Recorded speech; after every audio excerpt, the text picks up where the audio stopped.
아내 모르게 조심하게 남편은 집사에게 명령했다.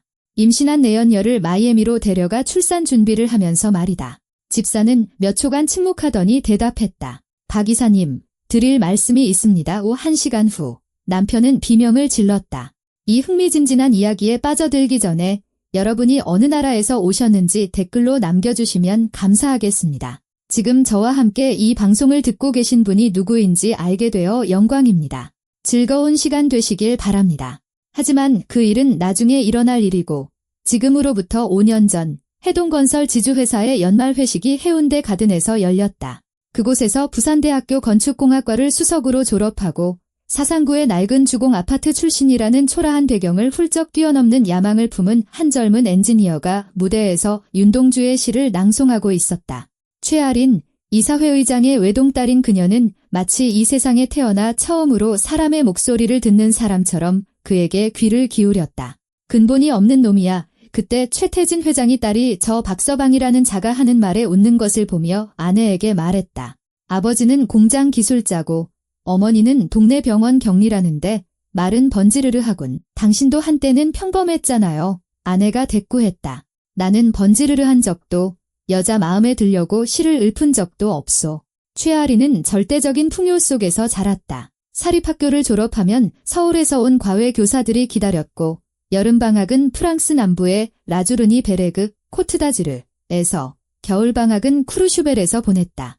이런 환경은 그녀에게 세상 물정 모르는 순진함과 모든 사람은 당연히 정직할 것이라는 진실한 믿음을 심어주었다. 그녀는 연세대학교 경제학부를 졸업했지만 가족과 가까이 있고 싶어 부산으로 돌아왔다. 아버지는 이 선택에 대해 말없이 고개를 한번 끄덕이는 것으로 그 어떤 말보다 더 큰 지지를 표했다. 박지훈은 지적인 매력과 해박한 지식, 그리고 물질적인 모든 것을 초월하는 사랑을 약속하며 그녀의 마음을 사로잡았다. 하지만 그의 어머니 강숙자 여사는 결혼 소식을 듣고 남편에게 전혀 다른 말을 했다. 드디어 우리 지훈이가 출세했네.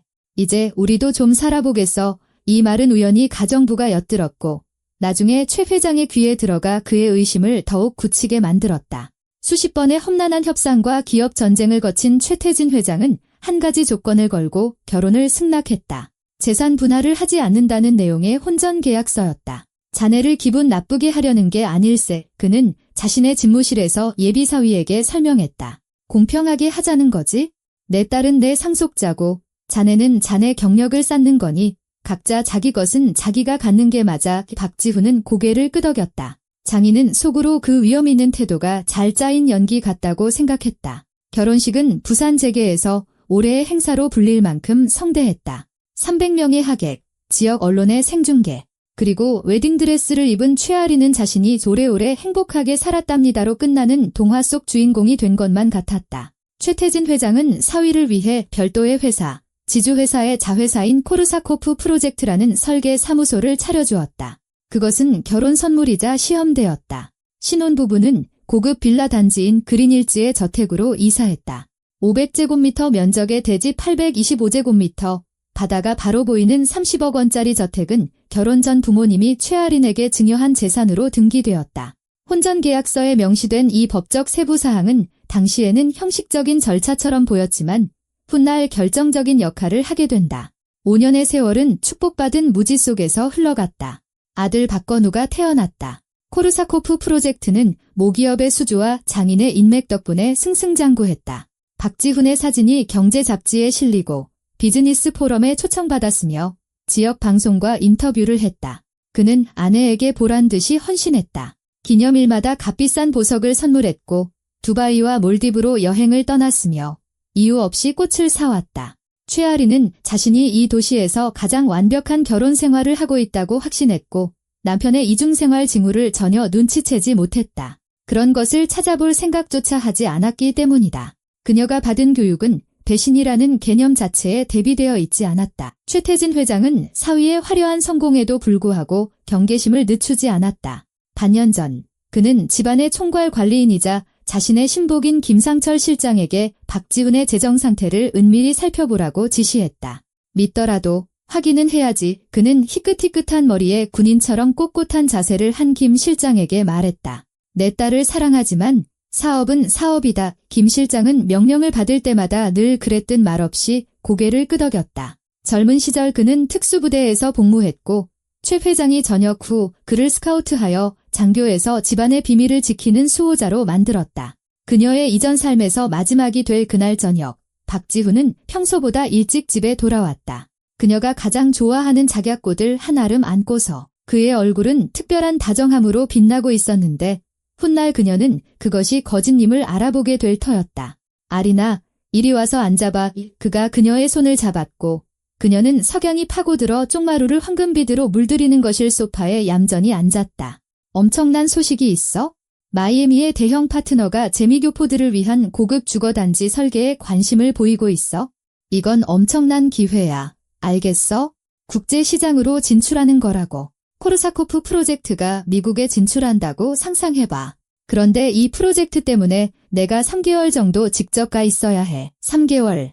그녀가 되물었고 가슴이 철렁했지만 다가올 이별에 대한 슬픔이려니 생각했다. 건우는 어떡하고? 아빠를 많이 보고 싶어 할 텐데?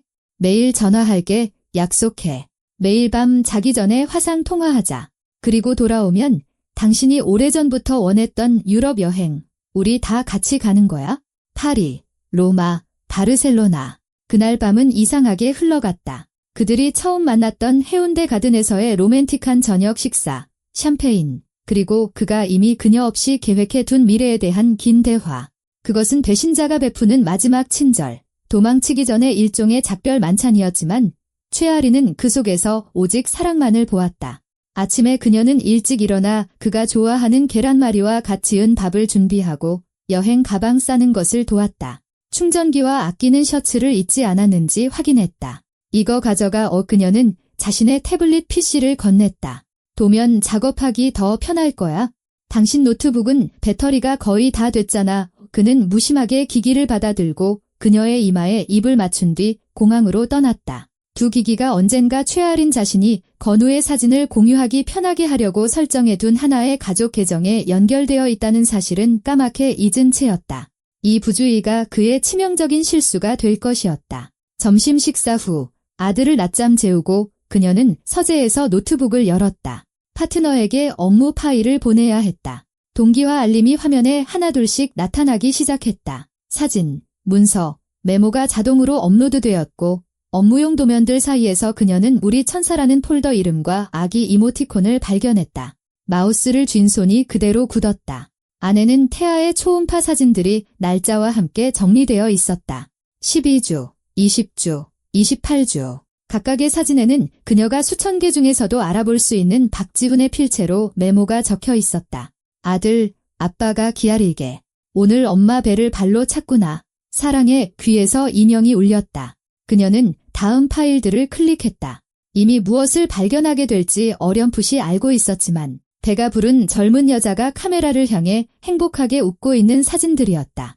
오서현, 1년 전 박지훈이 고용한 비서, 27세. 구독자 5만 명을 보유한 화려한 외모의 뷰티 유튜버였다.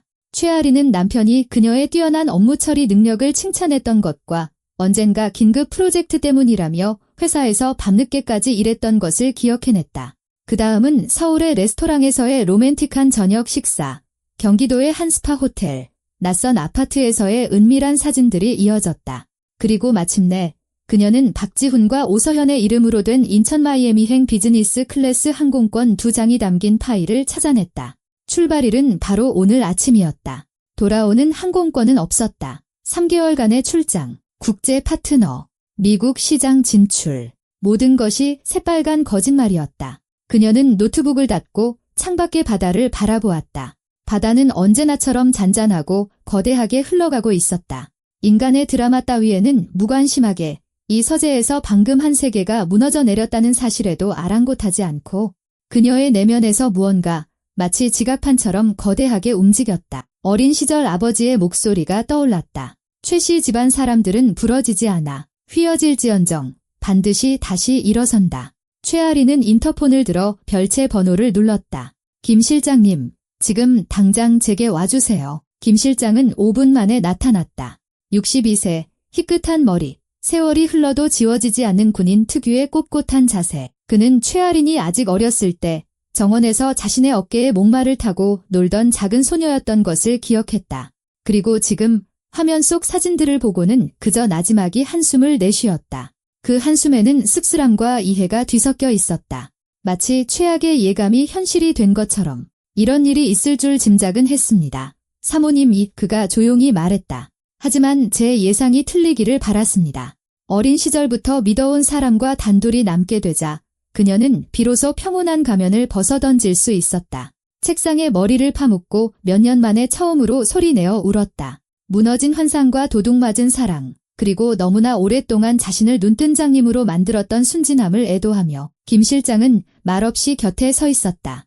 위로의 말은 하지 않았다. 그녀가 행동에 나서기 전에 이 모든 것을 눈물로 쏟아내야 한다는 것을 알고 있었기 때문이다. 눈물이 마르자 그는 재킷 안주머니에서 USB를 꺼내 자신이 가져온 보안 노트북에 연결했다. 회장님께서 반년 전에 몇 가지 확인해보라고 지시하셨습니다. 뭔가 이상한 낌새를 느끼셨던 거죠? 제가 알아낸 것은 다음과 같습니다. 화면에는 자금 흐름도가 나타났다. 명의만 다른 사람 앞으로 되어 있을 뿐 사실상 박지훈이 여러 중개인을 통해 관리하는 몇 개의 유령 회사들이 있었다. 이 회사들을 통해 그는 5억 원을 미국 은행 계좌로 빼돌렸다. 설계 사무소 운용 자본의 거의 절반에 해당하는 금액이었다. 목적은 명백합니다. 김 실장이 도표를 가리켰다. 새로운 삶을 위한 준비였던 거죠. 3개월짜리 출장은 돌아올 생각 없는 도주였던 겁니다. 김 실장님의 그녀의 목소리는 언젠가 회의실에서 들었던 아버지의 목소리처럼 단호했다. 지금 즉시 계획을 시작하죠. 부산과 서울 최고의 부동산 중개업소에 연락하세요. 이 집을 매물로 내놓겠습니다. 조건은 28억, 48시간 내에 계약금 수령 및 계약서 작성. 계약금은 반환 불가 조건입니다. 잔금은 최대 5영업일 내에 치르는 것으로 하고요. 그렇게 서두르면 최소 23억은 손해보실 겁니다. 사모님, 저는 돈이 빨리 필요해요. 어떤 법적 분쟁도 막기 위해서요. 그리고 박지훈 씨가 돌아왔을 때 돌아올 곳이 없다는 걸 알게 해주고 싶어요. 그건 돈으로 살 수 없는 가치가 있죠. 그린힐즈의 고급 저택이 급매물로 나왔다는 소식은 즉각적인 파장을 일으켰다. 이런 매물은 몇 년에 한 번 나올까 말까 했다. 김 실장의 전화는 쉴 새 없이 울렸다. 서울의 투자자들, 부산의 사업가들, 심지어 유명 국회의원의 대리인까지. 김 실장은 미리 준비된 시나리오대로 응대했다. 급한 집안 사정입니다. 자세한 내용은 말씀드릴 수 없으며 자금 증빙이 가능한 구매 희망자만 받습니다. 고급 승용차 행렬이 빌라 단지 정문 앞에 줄을 섰고 최아리는 서재에서 CCTV 화면을 통해 잠재적 구매자들의 반응을 무심한 호기심으로 지켜보았다. 이틀째 되던 날 결정적인 후보가 나타났다. 마상우 대표, 54세, 영남권 전역의 자동차 대리점 체인을 소유한 인물로 교활한 눈빛과 절대 유리한 거래를 놓치지 않는다는 평판을 가진 거구의 남자였다.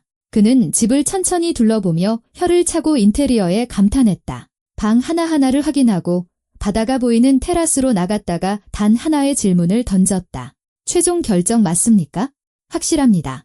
마 대표님, 김 실장이 고개를 끄덕였다. 다음 날 아침 양측 변호사들이 도착해 거실에 자리를 잡았다. 불과 일주일 전 최아린이 남편으로부터 유럽 여행에 대한 약속을 파리와 로마, 바르셀로나에 대한 약속을 들었던 바로 그곳이었다.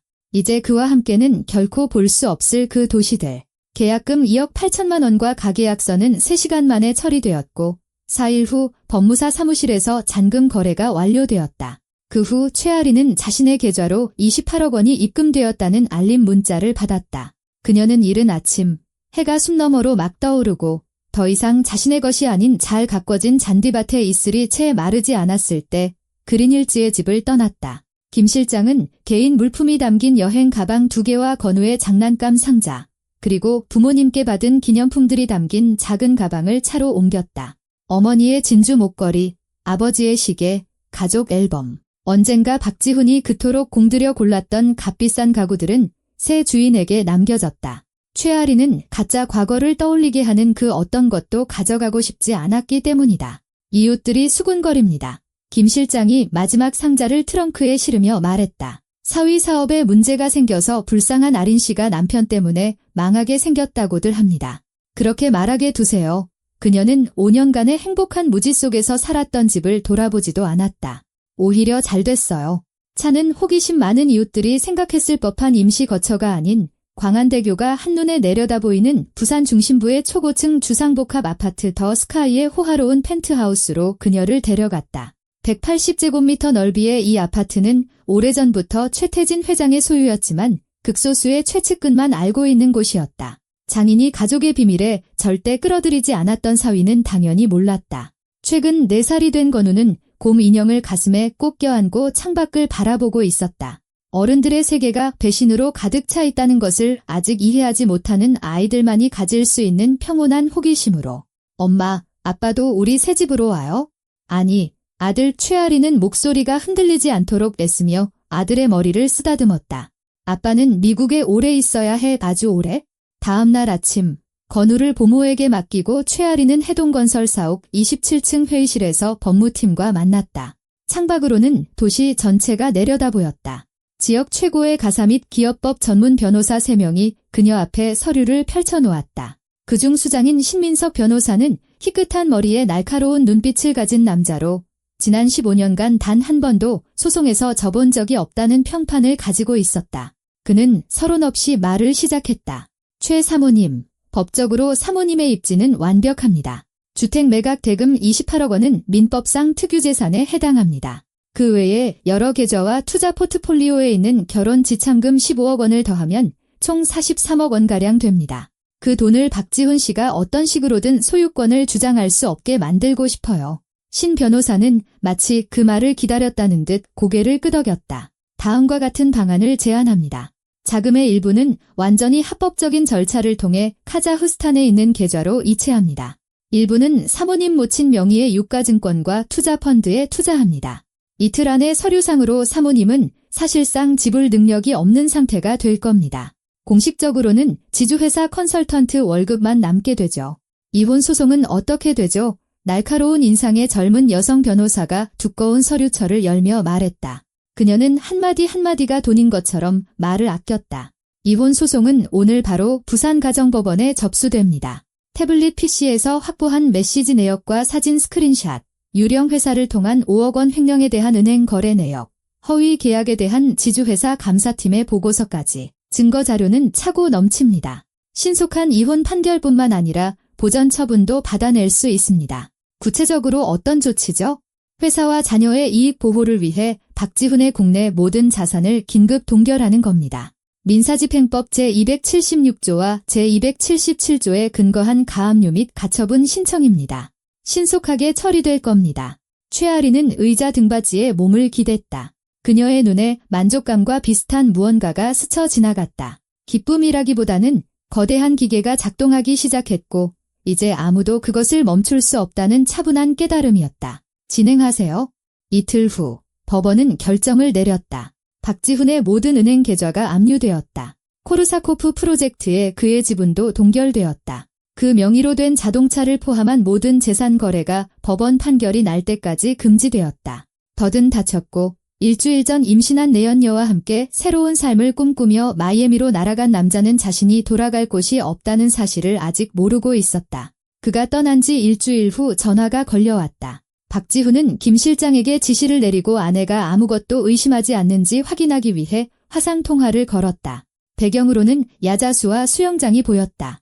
목소리는 자신의 무적을 확신하는 사람처럼 느긋하고 거만했다. 김 실장님, 잘 지내시죠? 아내는 심심해하지 않고요. 협상 때문에 아주 바쁘다고 전해주세요. 아침부터 저녁까지 회의라 통화할 시간도 없다고요. 그리고 이건 우리끼리만 아는 겁니다. 아시죠? 최아리는 광안대교가 보이는 펜트하우스에서 김 실장 맞은편에 앉아 스피커폰으로 통화를 듣고 있었다. 그녀의 얼굴은 완전히 평온했다. 그녀가 거의 눈에 띄지 않게 고개를 끄덕였다. 김 실장은 영원처럼 느껴지는 이 초간의 침묵 후 언젠가 부대에서 지휘관에게 보고하던 것과 같은 평탄한 목소리로 말했다. 박 이사님, 드릴 말씀이 있습니다. 무슨 일입니까? 박지훈의 목소리에 가벼운 짜증이 섞였다. 실은 사모님께서 그린힐즈 저택을 매각하셨습니다. 나흘 전에 거래가 완료되었습니다. 이제 그 집은 새 주인 소유입니다. 통화 너머는 완벽한 침묵에 휩싸였다. 3초, 5초. 뭐라고요? 박지훈의 목소리가 쉬어 있었다. 무슨 집? 우리 집을 장난하는 겁니까? 장난이 아닙니다. 박 이사님. 그 집은 혼전계약서에 따라 사모님의 특유재산으로 법적으로 사모님 소유였습니다. 처분할 완전한 권리가 있으셨습니다. 그리고 다음 말을 전해달라고 하셨습니다. 김 실장은 최아린을 바라보았고 그녀는 다시 고개를 끄덕였다. 사모님께서는 이제 게임은 끝났으며 본인 은행 계좌 상태나 확인해보는 게 좋을 거라고 강력히 권고하셨습니다. 수화기 너머에서 쿵 하는 소리가 들렸다. 박지훈이 전화기를 떨어뜨린 것이다. 그리고 이어진 비명. 그것은 말이 아니라 발밑에 땅이 꺼지는 것을 느낀 사람의 동물적인 울부짖음이었다. 그는 그야말로 미친 듯이 소리를 질렀고 그 비명 사이로 오서현의 겁에 질린 목소리가 들려왔다. 지훈 씨, 무슨 일이야? 왜 그래? 가구가 넘어지는 소리, 유리가 깨지는 소리. 아마도 무력한 분노에 휩싸여 책상 위에 무언가를 쓸어버린 모양이었다. 최아리는 공허한 얼굴로 그 소리들을 들었다. 희열도 동정심도 느끼지 않았다. 이것은 단지 일막에 불과했다. 2주 후 박지훈과 오서현은 마이애미의 한 쇼핑센터에 있는 명품 부티크에 서 있었다. 희미하게 충청도 억양이 섞인 40대 한인 이민자 점원은 이미 세 번째 그의 카드를 단말기에 긁고 있었다. 손님, 죄송하지만 카드가 거절되네요. 그녀의 직업적인 미소가 살짝 흐려졌다. 다시 해보세요. 박지훈은 이마에 식은땀이 맺히는 것을 느꼈다. 뭔가 오류가 있나 본데 그는 미친 듯이 지갑에서 카드를 하나씩 꺼냈다. 모든 카드가 거절되었다. 이미 값비싼 가방을 메고 거울 앞에서 뽐내던 오서현은 얼굴에 공포가 서린 채 굳어버렸다. 그때 박지훈을 유심히 쳐다보던 점원이 갑자기 전혀 다른 종류의 환한 미소를 지었다. 잠깐만요. 혹시 부산에서 오신 그 박지훈 씨 아니세요? 맞네. 제가 어떤 온라인 커뮤니티 게시판에서 읽었어요. 아내가 집 팔고 튀고 내연녀는 임신했고 수억 원을 횡령했다는 우리 단톡방 아줌마들이 일주일 내내 그 얘기했어요. 잠깐만요. 사진 좀 찍을게요. 박지훈은 동명이인이라고 중얼거리며 손으로 얼굴을 가린 채 출구 쪽으로 뒷걸음질 쳤다. 다른 손님들은 스마트폰을 꺼내 촬영하기 시작했다. 오서현은 가방을 계산대에 내던지고 옷걸이 뒤로 숨었다. 등 뒤로 점원의 목소리가 날아왔다. 어이, 그래서 가방은 살 거예요? 말 거예요? 그 굴욕적인 사건 이후 그들은 월세 미납으로 비싼 렌트하우스에서 쫓겨나 마이애미 외곽의 값싼 모텔로 옮겼다. 밤이면 벽 너머로 술 취한 이웃들이 소리를 질렀고 샤워실 구석에는 바퀴벌레가 자리를 잡았다. 사립병원은 선불금 없이는 오서현을 받아주지 않았다. 호화로운 저녁 식사는 패스트푸드로 바뀌었다. 선택지는 두 가지야. 오서현은 허름한 방 한가운데 서서 부른 데에 팔짱을 꼈다. 그녀의 목소리는 분노로 떨렸다. 첫째, 당신 부모님한테 전화해서 아파트, 시골집, 있는 거 다 팔아서 돈 보내라고 해. 둘째, 어떻게든 당신 주식 동결 풀어서 팔아. 방법은 상관없어. 일주일 안에 돈이 내 눈앞에 있어야 해. 그건 불가능해. 서현아. 박지훈은 머리를 감싸 쥐었다.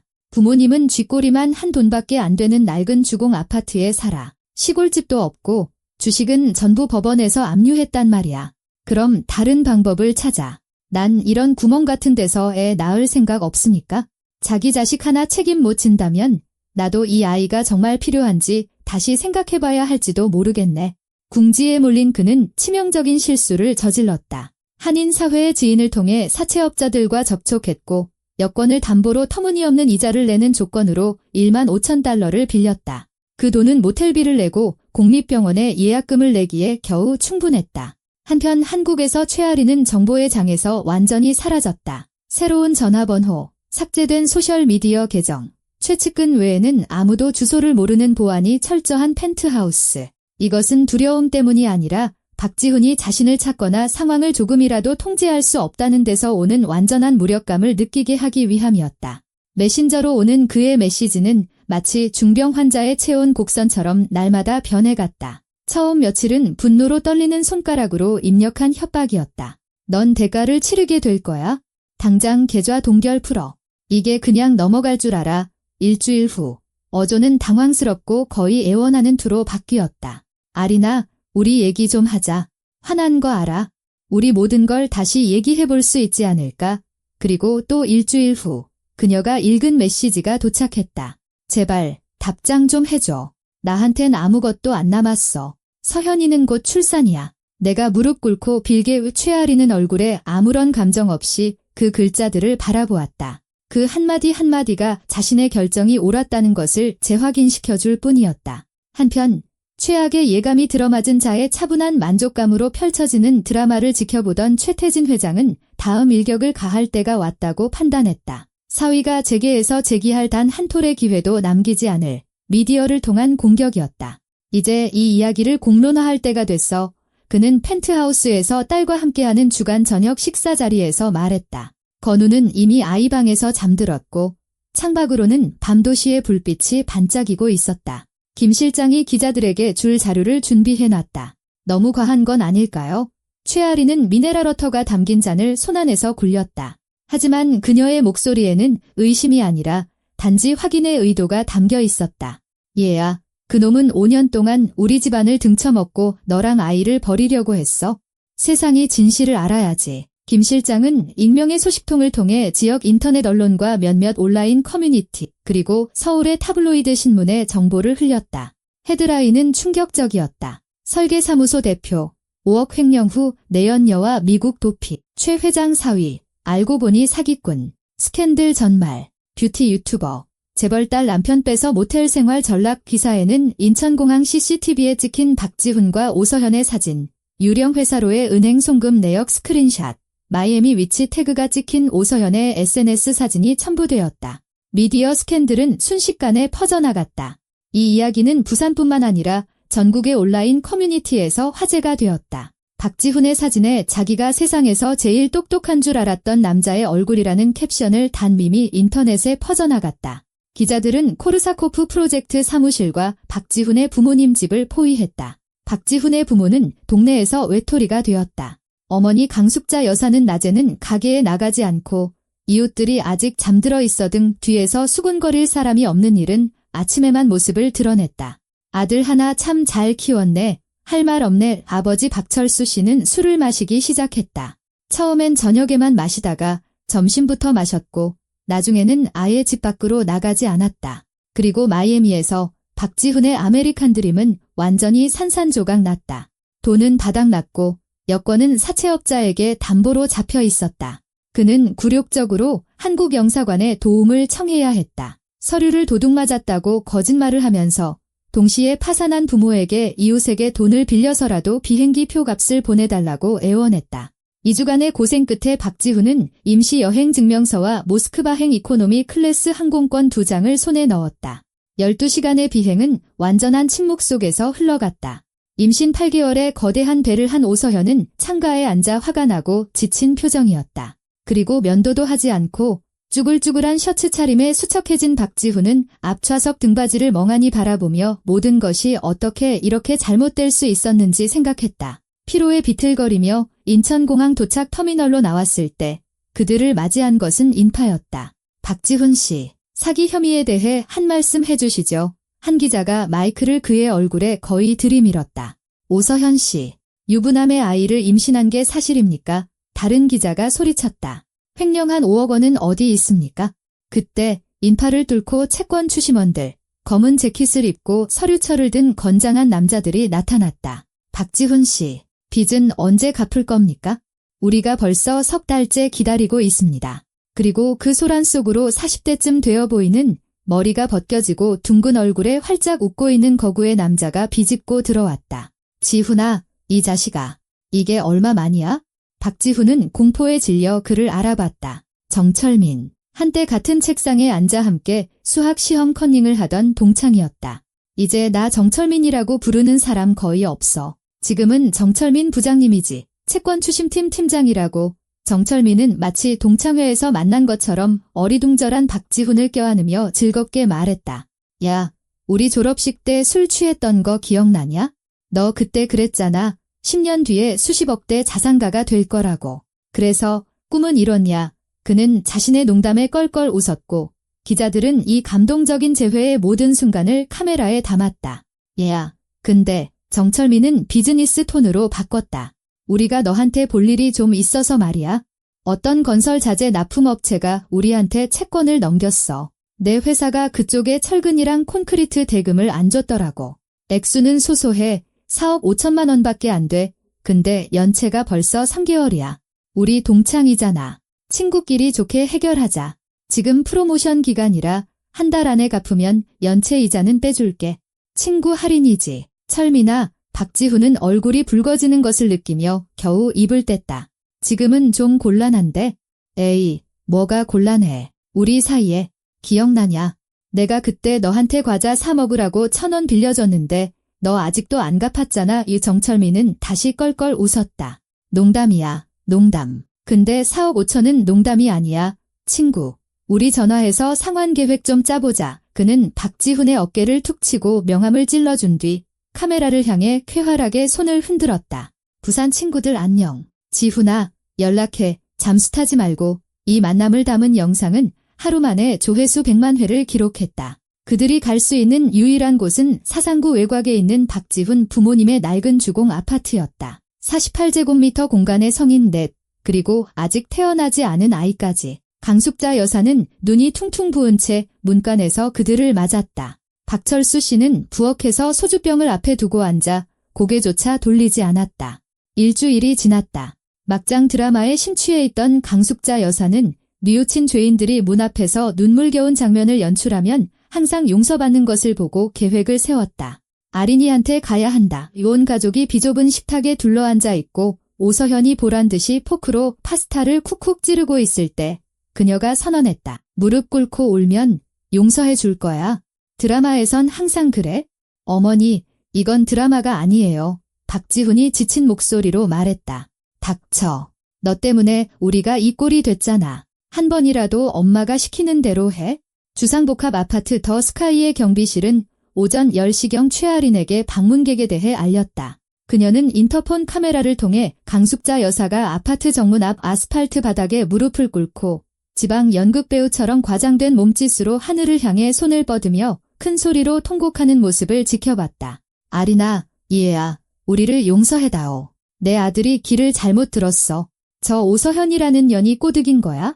걔가 우리 아들 머리를 어떻게 해놨어. 들여보내줘. 박지훈도 창백하고 수척해진 모습으로 무릎을 꿇고 있었다. 박철수 씨는 이 모든 광경이 민망한 듯 옆에서 안절부절 못하며 서성거렸다. 그때 옆동 발코니로 예비역 박대령이 나왔다. 67세, 트레이닝 바지에 슬리퍼 차림, 손에는 스마트폰을 들고 있었다. 오, 그는 아래의 광경을 보고 즐겁게 외쳤다. 이거 속편인가? 잘됐군. 그는 8만 명이 구독하는 부산 상류층 엿보기 19금이라는 온라인 커뮤니티에 라이브 방송을 켰다. 자, 여러분, 안녕하세요. 여러분이 사랑하는 은퇴 블로거 박대령입니다. 오늘 독점 영상 나갑니다. 바로 제 창문 아래에서 서커스가 펼쳐지고 있습니다. 박씨 일가가 무릎을 꿇고 통곡하고 있네요. 시어머니는 소방 사이렌처럼 울부짖고 있고요. 들리십니까? 강숙자 여사는 고개를 들어 카메라를 발견했다. 지금 뭐 하는 거예요? 이건 사생활 침해예요. 촬영 그만두세요. 사생활 침해요. 박대령은 온 마당에 울려 퍼질 정도로 큰 소리로 웃었다. 여기는 공공장소입니다. 아주머니, 길거리에 서 계시잖아요. 그런데 말입니다. 시청자들이 물어보네요. 아주머니 아드님이 5억 원 훔친 게 사실이냐고요? 어떻게 그런 말을. 내 아들은 정직한 사람이에요. 모함당한 거라고요. 아하, 알겠습니다. 며느리가 잘못했군요. 아주 고전적인 레퍼토리죠. 자, 여러분, 시청자가 벌써 2,000명을 넘었습니다. 최아린 사모님, 보고 계시면 손 한번 흔들어 주세요. 이 소동이 1시간가량 이어져 이웃들과 행인들, 그리고 제보를 받고 달려온 기자들까지 충분한 관객이 모였을 때 최아린은 나가기로 결심했다. 그녀는 청바지에 흰 블라우스, 최소한의 화장으로 간소하게 차려입었다. 박씨 가족의 연극적인 모습과 극명한 대조를 이루었다. 경비원이 문을 열자 박지훈은 그녀에게 달려와 발 앞에 쓰러졌다. 아린아, 내가 잘못했어. 용서해줘. 전부 오서현 탓이야. 그 여자가 날 함정에 빠뜨렸어. 난 너를 사랑해. 너밖에 없어. 강숙자 여사도 거들었다. 아린아, 쟤는 아직 젊고 어리석어서 그래? 내가 아내잖아. 내가 아니면 누가 쟤를 지켜주겠니? 최아린은 5분 동안 얼굴 표정 하나 변하지 않고 조용히 듣고 있다가 나지막이 하지만 모두가 들을 수 있을 만큼 또렷하게 말했다. 연극은 끝났나요? 이제 제 차례군요. 안으로 들어오시죠. 아파트 안에는 김상철 실장이 노트북을 들고 기다리고 있었다. 모두가 거실에 자리를 잡자 김 실장은 첫 번째 녹음 파일을 재생했다. 반년 전 사무실에 설치한 도청 장치로 녹음된 강숙자 여사의 목소리였다. 그래, 아들아, 잘하고 있어? 내 앞으로 재산을 많이 돌려놓을수록 좋아. 그 멍청한 년은 내가 자길 사랑한다고 믿게 놔두고.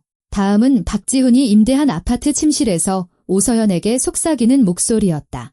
조금만 더 참아, 자기야. 곧 그 멍청한 암소가 자산관리위임장에 서명할 거고, 그럼 모든 게 우리 것이 될 거야. 우리도 왕처럼 살게 될 거라고. 최아리는 하얗게 질린 박씨 가족의 얼굴, 불안하게 흔들리는 그들의 눈동자, 의자 팔걸이를 경련하듯 꽉 쥔 강숙자 여사의 손을 바라보았다. 이게 함정에 빠진 건가요? 그녀가 물었다. 아니면 치밀하게 계획된 사기인가요? 아무도 대답하지 않았다. 김 실장은 유령 회사를 통해 5억 원을 횡령한 것에 대한 감사팀의 보고서를 화면에 띄웠다. 박지훈 씨, 이건 형법 제347조 사기죄에 해당합니다. 최아린의 목소리는 평탄하고 거의 사무적이었다. 특정 경제범죄 가중처벌 등에 관한 법률에 따라 이득액이 5억 원 이상일 경우 3년 이상의 유기징역에 처해집니다. 거기에 횡령죄까지 추가될 수 있고요. 검찰이 관심을 가질 거라고 생각하지 않으세요? 박지훈은 완전한 공포에 질린 눈으로 그녀를 바라봤다. 더 이상 도망칠 곳이 없다는 것을, 이제 최아린의 손에 자신의 자유가 달려있다는 것을 깨달았다. 펜트하우스 거실의 침묵은 거의 손에 잡힐 듯 무거워졌다. 최아린은 박지훈이 정신을 차리려고 애쓰는 모습, 모든 것을 되돌릴 수 있는 말을 찾으려 입술을 소리 없이 움직이는 모습을 보았다. 그런 말은 존재하지 않았지만 아리나, 그가 마침내 쥐어짜듯 말했다. 우리 합의할 수 있잖아. 합의요. 그녀는 목소리를 높이지도 않았고 그 평온함이 오히려 상황을 더 무섭게 만들었다. 구체적으로 무엇에 대해서요? 강숙자 여사가 의자에서 벌떡 일어나며 손을 비틀었다. 아리나, 얘야, 불쌍히 여겨다오. 쟤한테도 곧 아이가 태어날 텐데 내 손주란 말이다. 이미 손주 한 명 있으시잖아요. 어머님 최아리는 보모가 건우에게 동화책을 읽어주는 소리가 희미하게 들려오는 아이 방 쪽으로 고개를 까딱했다. 그리고 저는 바로 그 아이를 최우선으로 생각하고 있습니다. 그녀는 자리에서 일어났다. 대화가 끝났음을 알리는 신호였다. 김 실장은 말없이 노트북을 닫고 서류 가방에 넣었다.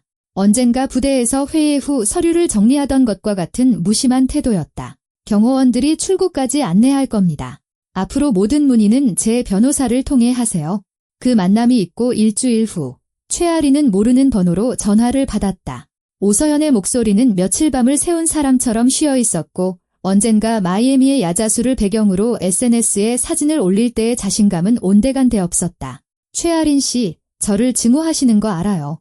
하지만 당신에게 도움이 될 만한 걸 가지고 있어요. 박지훈 씨가 저한테 많은 얘기를 했어요. 자기가 얼마나 똑똑한지 자랑하면서요. 제가 전부 녹음했어요. 유령 회사를 만들었다고 자백하는 음성 파일, 공무원에게 뇌물을 건넨 것에 대한 메신저 대화, 자금 세탁 방법을 설명하는 영상까지요. 1억 8천만 원을 주시면 전부 넘겨드릴게요. 돈만 받고 영원히 사라지겠습니다. 최아리는 창밖의 바다를 바라보며 말없이 듣고 있었다. 저는 이미 형사 고소할 만큼 충분한 증거를 가지고 있어요. 그리고 명심해요. 당신도 공범이라 실형을 살 수 있다는 걸. 하지만 최아리는 말을 이었다. 그 녹음 파일들을 박지훈 씨에게 직접 사용해보는 건 어때요? 입을 다무는 대가로 돈을 달라고 제안해봐요. 그가 뭐라고 답할지 한번 보죠. 그녀는 전화를 끊었다. 서로를 파멸시킬 자격이 충분한 두 사람의 자폭 메커니즘을 방금 작동시켰다는 것을 알면서 그날 저녁 사상구 외곽의 비좁은 주공 아파트에서 폭풍이 몰아쳤다. 강숙자 여사와 박철수 씨는 부엌에서 벽에 귀를 바싹대고 모든 대화를 엿들었다.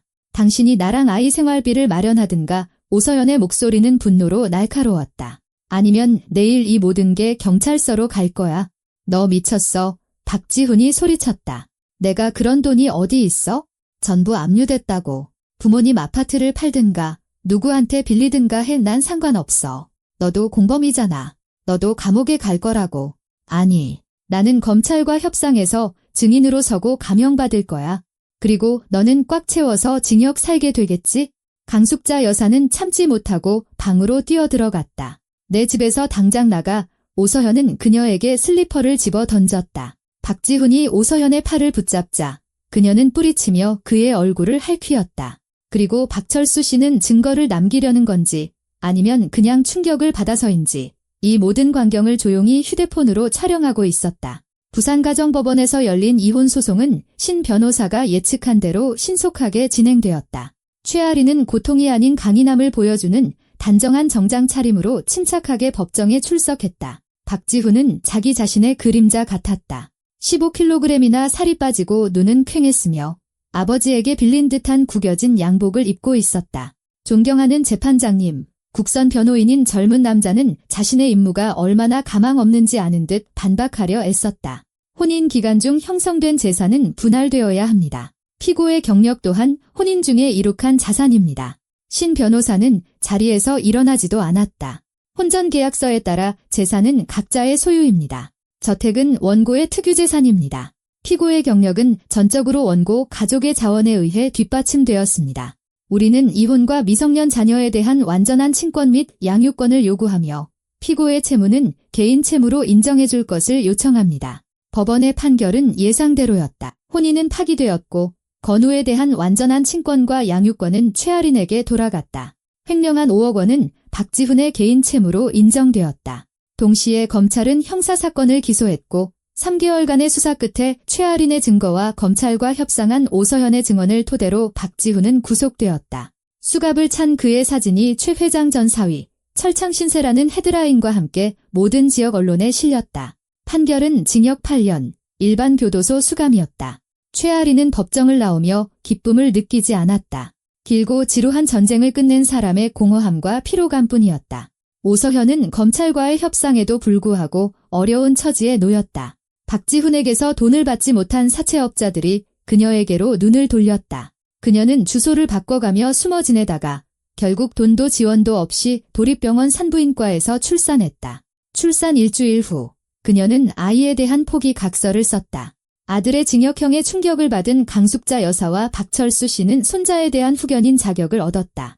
아이의 이름은 아르세니가 되었다. 소문에 의하면 강숙자 여사는 많이 변했다고 한다. 더 이상 거만하지도 까다롭지도 않았다.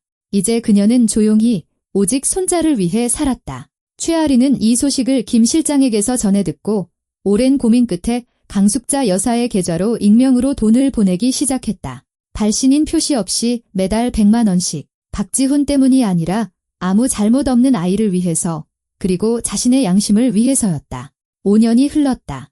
최아리는 해동건설 이사회 부의장 자리에 올랐고 최태진 회장은 점차 그녀에게 그룹 경영권을 넘겨주고 있었다. 건우는 사립초등학교 3학년이었고 수영을 배웠으며 레고 조립을 무척 좋아했다. 배신의 상처는 아물었지만 최아리는 여전히 새로운 관계를 두려워하며 마음 주위에 단단한 벽을 쌓았다.